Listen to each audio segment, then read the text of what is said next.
ನಮಸ್ಕಾರ ಸ್ನೇಹಿತರೆ, welcome back to my channel. Gruhalakshmi ಯೋಜನೆಗೆ ಸಂಬಂಧಪಟ್ಟ ಹಾಗೆ ದೊಡ್ಡ ಮಟ್ಟದ ಪರಿಷ್ಕರಣೆ ಅಂತೂ ನಡೀಲಿಕ್ಕೆ ಎಲ್ಲಾ ವೇದಿಕೆ ಸಜ್ಜಾಗ್ತಾ ಇದೆ. ಇದಕ್ಕೆ ಸಂಬಂಧಪಟ್ಟ ಹಾಗೆ ಸೋಷಿಯಲ್ ಮೀಡಿಯಾದಲ್ಲಿ, ಮೈನ್ ಸ್ಟ್ರೀಮ್ ಮೀಡಿಯಾಗಳಲ್ಲಿ ಹೊಸದಾಗಿ ಅರ್ಜಿಯನ್ನು ಸಲ್ಲಿಸಬೇಕು ಅಂತ ಹೇಳಿ ಕೂಡ ಮಾಹಿತಿ ಬರ್ತಾ ಇದೆ. ಹಾಗಾದ್ರೆ ಏನಾಗಬಹುದು? ನಿಮಗೆ ಆಲ್ರೆಡಿ ನಾನು ತಿಳಿಸಿದ್ದೆ, ಯಾವುದು ಇನ್ನೂ ಶುರುವಾಗಿಲ್ಲ. ಯಾರು ಕೂಡ ಗಡಿಬಿಡಿ ಮಾಡಿಕೊಂಡು ಈಗಲೇ ಹೋಗಿ ನೀವು ಹೊಸದಾಗಿ ಅರ್ಜಿ ಸಲ್ಲಿಸೋದಕ್ಕೆ ಹೋಗಬೇಡಿ. ಯಾವುದೇ ಒಂದು KYC ಮಾಡಿಸೋದಕ್ಕೆ ಹೋಗಬೇಡಿ.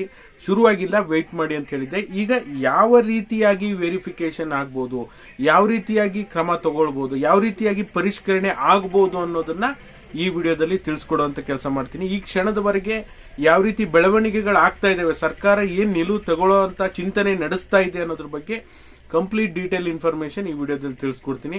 ದಯವಿಟ್ಟು ಯಾರೆಲ್ಲ ವಿಡಿಯೋ ನೋಡ್ತಾ ಇದ್ದೀರಾ ಪೂರ್ತಿ ವಿಡಿಯೋನ ವೀಕ್ಷಣೆ ಮಾಡಿ. ನೀವೇನಾದ್ರೂ ಹೊಸದಾಗಿ ನಮ್ಮ ಚಾನಲ್ ನೋಡ್ತೀರಾ ಸಬ್ಸ್ಕ್ರೈಬ್ ಮಾಡ್ಕೊಳ್ಳಿ. ಹಾಗೆ ಎಲ್ಲರೂ ವಿಡಿಯೋಕ್ಕೊಂದು ಲೈಕ್ ಕೊಡೋ ಮೂಲಕ ಸಪೋರ್ಟ್ ಮಾಡಿ. ಬಹುತೇಕ ಜನರು ಸಬ್ಸ್ಕ್ರೈಬ್ ಮಾಡದೆ ನೋಡ್ತಾ ಇದ್ದೀರಾ, ದಯವಿಟ್ಟು ಸಬ್ಸ್ಕ್ರೈಬ್ ಮಾಡೋದನ್ನ ಮರಿಬೇಡಿ. ಓಕೆನಾ? ಈಗ ನಿಮ್ಗೆ ಗೊತ್ತೇ ಇದೆ, ಮೊದಲೇ ಈಗ CM DK ಶಿವಕುಮಾರ್ ಅವರು ಮೊದಲು ಹೇಳಿದ್ರು, ಈಗ ಹೊಸದಾಗಿ ಅರ್ಜಿಯನ್ನ ಸಲ್ಲಿಸಬೇಕಾಗುತ್ತೆ. ಗೃಹ ಜ್ಯೋತಿ ಮತ್ತೆ ಗೃಹಲಕ್ಷ್ಮಿ ಫಲಾನುಭವಿಗಳು ಹೊಸದಾಗಿ ಅರ್ಜಿಯನ್ನ ಸಲ್ಲಿಸೋದ್ರಿಂದ ಯಾರ ಖಾತೆಗೆ ಯಾರು ತೀರ್ಕೊಂಡಿರ್ತಾರೆ ಅವ್ರ ಖಾತೆಗೆ ಹಣ ಹೋಗೋದನ್ನ ತಡೆಗಟ್ಟಬಹುದು, ಅರ್ಹರಿಗೆ ನಾವು ಕೊಡ್ಲಿಕ್ಕೆ ಈಜಿ ಆಗುತ್ತೆ ಅಂತ ಹೇಳಿ. ಬಟ್ ಅದಾದ ನಂತರ ಸಚಿವ ಸಂಪುಟದಲ್ಲಿ ಒಂದು ಚರ್ಚೆ ಆಗುತ್ತೆ. ಹೊಸ ಅರ್ಜಿಯನ್ನ ಸಲ್ಲಿಸುವಂತ ಅವಶ್ಯಕತೆ ಇರೋದಿಲ್ಲ. ರೀವೆರಿಫಿಕೇಶನ್ ಅನ್ನ ಮಾಡೋಣ. ರೀವೆರಿಫಿಕೇಶನ್ ಹೇಗ್ ಮಾಡೋದು? ರೀವೆರಿಫಿಕೇಶನ್ ಬಯೋಮೆಟ್ರಿಕ್ ಅಥವಾ ನಿಮ್ಗೆ ಫೇಸ್ ಸ್ಕ್ಯಾನರ್ ಅಂತ ಏನ್ ಮಾಡ್ಬಿಟ್ಟು KYC ಮಾಡ್ತಾರಲ್ಲ, ಆ ರೀತಿಯಾಗಿ ಪ್ರತಿ ಫಲಾನುಭವಿಗಳು ಸಹ ಎಲ್ಲ ನಿಮ್ಮ ಹತ್ತಿರದ ಯಾವುದೇ ನಾಗರಿಕ ಸೇವಾ ಕೇಂದ್ರಕ್ಕೆ ಹೋಗಿ ರೀವೆರಿಫಿಕೇಶನ್ ನ ಮಾಡಿಸಬೇಕಾಗುತ್ತೆ. ರೀವೆರಿಫಿಕೇಶನ್ ಮಾಡಿಸುವಾಗ ಈಗ ನಿಮ್ಮ ಮನೆಗೆ ಅಧಿಕಾರಿಗಳು ಬರ್ಬೋದು, ಅಥವಾ ನೀವೇ ಯಾವುದೇ ನಾಗರಿಕ ಸೇವಾ ಕೇಂದ್ರಕ್ಕೆ ಹೋಗಿ ಮಾಡುವಂತದ್ದಾಗಬಹುದು. ಅದಿನ್ನೂ ಫೈನಲೈಸ್ ಆಗಿಲ್ಲ. ಬಟ್ ಏನೆಲ್ಲ ದಾಖಲಾತಿಗಳನ್ನ ನೀವು ಹೊಂದಿರಬೇಕಾಗತ್ತೆ. ನೀವು ಈಗ ಅಕ್ರಮವಾಗಿ ಗೃಹಲಕ್ಷ್ಮಿ ಯೋಜನೆ ಹಣವನ್ನ ಪಡ್ಕೊಂತಾ ಇದ್ದಾರೆ, ಅದರಲ್ಲೂ ಸಹ ತೀರ್ಕೊಂಡವರ ಖಾತೆಗೆ ಅಕ್ರಮವಾಗಿ ಹೋಗ್ತಾ ಇದೆ. ಇನ್ಕಮ್ ಟ್ಯಾಕ್ಸ್ ಮತ್ತೆ GST ಪೇಯರ್ ಅವರ ಖಾತೆಗೆ ಹೋಗ್ತಾ ಇದೆ. ಮತ್ತೆ ಯಾರು ಗವರ್ಮೆಂಟ್ ಅಫಿಷಿಯಲ್ಸ್ ಆ ಕುಟುಂಬದಲ್ಲಿ ಇದ್ರೂ ಸಹ ಅಂತವರಿಗೂ ಹೋಗ್ತಾ ಇದೆ. ಇದನ್ನೆಲ್ಲ ತಡೆಗಟ್ಬಿಟ್ಟು ಅರ್ಹರಿಗೆ ಮಾತ್ರ ಹಣ ಕೊಡಬೇಕು ಅನ್ನೋ ಉದ್ದೇಶದಿಂದ ಸರ್ಕಾರ ಈ ಒಂದು ಪರಿಷ್ಕರಣೆಯನ್ನ ಮಾಡಲಿಕ್ಕೆ ಹೊರಟಿದೆ. ಇದಕ್ಕೆ ಸಂಬಂಧಪಟ್ಟ ಹಾಗೆ ದಾಖಲಾತಿಗಳು ಏನೇನ್ ಕೇಳ್ತಾರೆ ಅಂದ್ರೆ, ಪ್ರಮುಖವಾಗಿ ನಿಮಗೆ ವೋಟರ್ ಐಡಿ ಇದ್ದವರಿಗೆ ಮಾತ್ರ 5 ಗ್ಯಾರಂಟಿಗಳ ಯೋಜನೆಯ ಲಾಭ ಸಿಗುತ್ತೆ.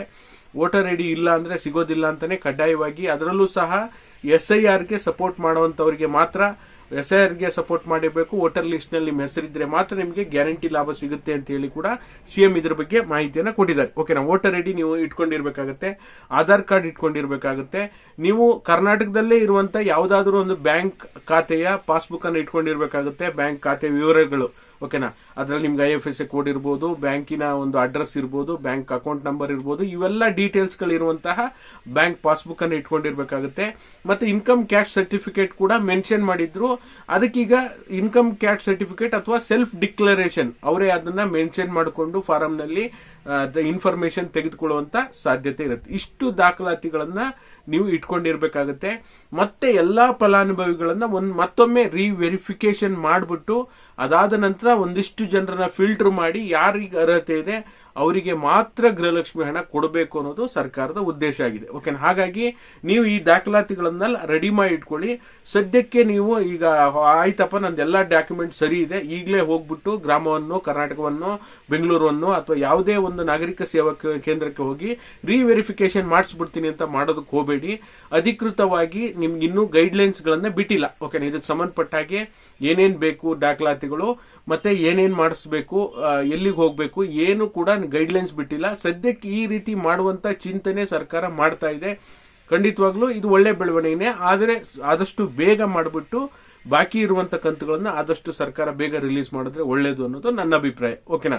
ನಿಮ್ಗೆ ಏನ್ಸುತ್ತೆ ಕಮೆಂಟ್ ಮಾಡೋ ಮೂಲಕ ತಿಳಿಸಿ. ಹಾಗೆ ಯಾರೆಲ್ಲ ನೋಡ್ತಾ ಇದ್ದೀರಾ ಸಬ್ಸ್ಕ್ರೈಬ್ ಮಾಡ್ಕೊಳ್ಳಿ, ಎಲ್ಲರೂ ಲೈಕ್ ಮಾಡೋ ಮೂಲಕ ಸಪೋರ್ಟ್ ಮಾಡಿ. ಇದಾಗಿತ್ತು ಈ ಕ್ಷಣದ ಮಾಹಿತಿ.